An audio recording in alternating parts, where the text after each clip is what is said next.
மறியல் போராட்டம். திருப்பூர் மாவட்டம். சத்துணவு அங்கன்வாடி பணியாளருக்கு இளநிலை உதவியாளர் நிலையில் 19,500 ரூபாய், சமையலர் வியாளருக்கு அலுவலக உதவியாளர் நிலையில் 15,700 ரூபாய் அடிப்படையில் காலமுறை ஊதியம் வழங்கிடுக. பணியாளர்களை 50 விழுக்காடு ஈர்த்திடுக. அரசுத்துறை காலிப்பணியிடங்களை நிரப்பும் போது 10 ஆண்டு பணி முடித்த தகுதியுள்ள சத்துணவு அங்கன்வாடி திட்டங்களில் உள்ள 60,000க்கும் மேற்பட்ட காலிப்பணியிடங்களை நிரப்பிடுகோய்வதியருக்கு அகவிலைப்படி தேசிய மருத்துவ காப்பீடு வழங்கிடுக.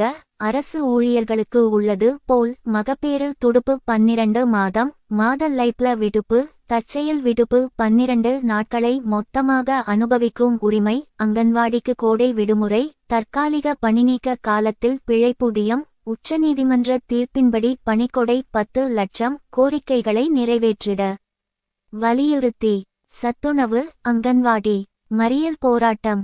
திருப்பூர் மாவட்ட ஆட்சியாளர் அலுவலகம் முன்பு 3ஆம் நாள் மறியல் போராட்டம் நடைபெற்றது.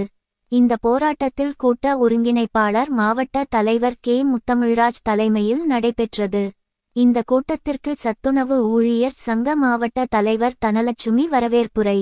வாழ்த்துரை தோழர்கள் அனிதா. அங்கன்வாடி தமிழ் மாநில அங்கன்வாடி பணியாளர் சங்கம்.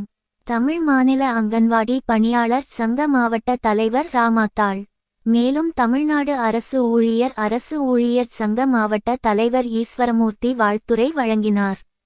மறியலை தமிழ்நாடு அரசு ஊழியர் ஓய்வு பெற்ற சங்கத்தின் மாவட்ட தலைவர் பழனிச்சாமி துவக்கி வைத்தார். பிறகு 350 ஊழியர்கள் கைது செய்யப்பட்டு திருப்பூரில் உள்ள காவேரி மண்டபத்தில் அழைத்துச் சென்று அடைக்கப்பட்டார்கள்.